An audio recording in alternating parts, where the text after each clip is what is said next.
Today we had about interprofessional communication and touch, to be touched and to touch with Jeppe, and it was very nice. It was a practical session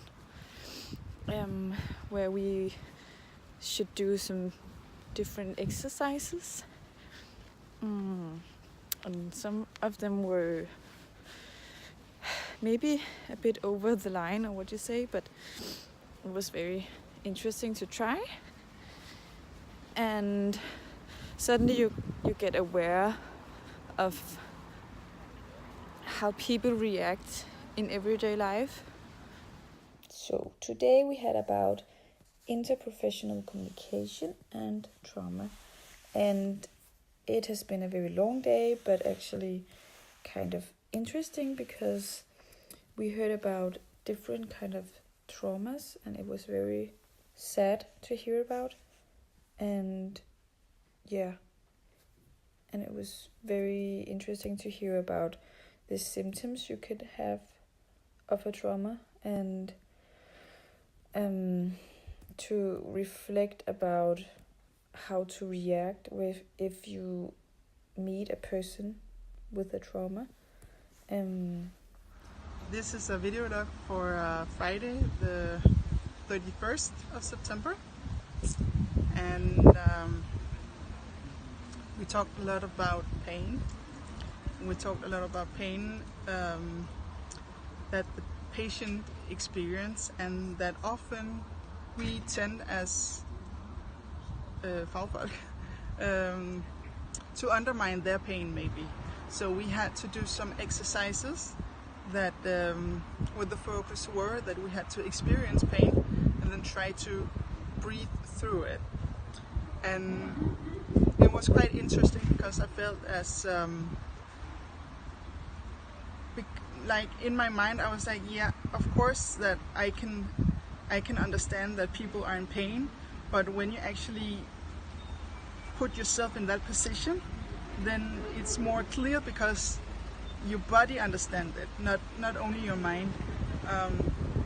So that was that's something I gained from today. That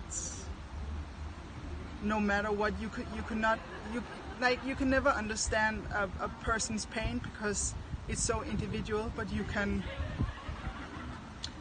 have a beginner's mind of it, an open mind, and have respect when a patient tells you that he or she is in pain, that you acknowledge it. So yeah, that was the main thing I gained from today. Thank you. 3rd of the 9th, 2018, we talked, our second lesson of the day was interprofessional communication. What I take from my day is that as we are different healthcare providers, we all what I understood is that we all see the same thing, but we all understand things in our own ways. We all have our interpretations. So we did a lot of we basically looked at the different pictures and a video, and we were mixed up, as in each profession, the PMTs, physios and physiotherapists and the nurses.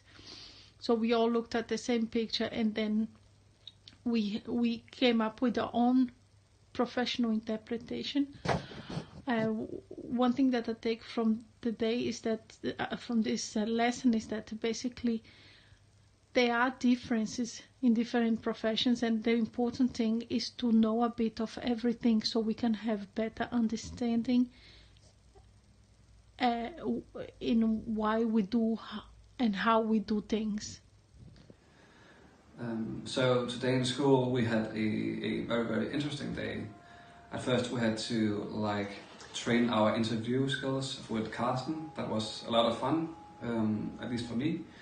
And after the lunch break we had to work with feminology and body awareness and mindfulness. and we did a lot of different exercises, but the one that got to me the most was the doing with pain management and coping. We had to inflict pain on each other and try to, by focusing on our breath and our mind, try to remove the focus from the pain to another place in the body, usually the breath. And that really worked for me. I think it was very, very interesting to see how much it actually did for me, how much I couldn't list the pain on myself. And then that made me think about what we can do as professionals for the patients with pain. If we, some professionals, have some tools, we can definitely use that in our practice with other human beings. And when I came home, I went deeper into this. I tried to inflict pain on myself in a lot of different ways.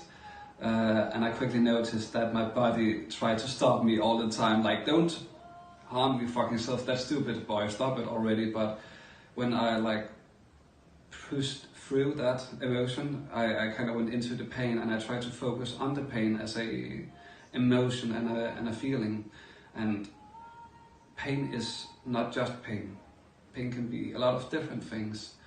It can come in waves with ups and downs, and it can erupt like a volcano, or it can be like rings in the water. And that was just a few of these things I felt on my own body. So if we want to, as professionals, we can definitely go deeper into this state of mind and focus on the pain because of our patients. And I think I can do that. I think it's pretty neat, actually. So yeah, great day. So today we had, I think it was embodiment. We had Jeppe, and we had the subject to touch or to be touched and so on, and we discussed this at first, and I never really thought about it and how you can be touched, not only physical but psychological and things like that. I know it, of course, but I don't really thought about it before now. And we had to touch each other. We had to make some exercises. I would say kind of a trust exercise, and it was very meaningful for me. I learned that I really need people's and humans' contact, that I don't like to be left alone and not to be touched, but there is a limit too. But not in this class, because I feel very comfortable with the people, so I just did the exercise, as I could say, very, very good, and lift me into it. It moved some of my boundaries. I had to stand with closed eyes while people could walk around and touch me, and I didn't know who touched me and where and how and for how long. It was very funny to experience, and the meaning of the touch. Why do we have to touch? And how important is it for our patients or citizens to be touched and feel the contact, especially when you're treating them, and not to wear, for example, this rub, as we also did an exercise with the difference between bare skin and the rub. And I will always say that the bare skin is the best way to treat people and to feel them and comfort them, and to feel if there's anything you need to do at the treatment. So yeah, I knew the things, but I really hadn't thought about it, so it was very insightful. It was a good session.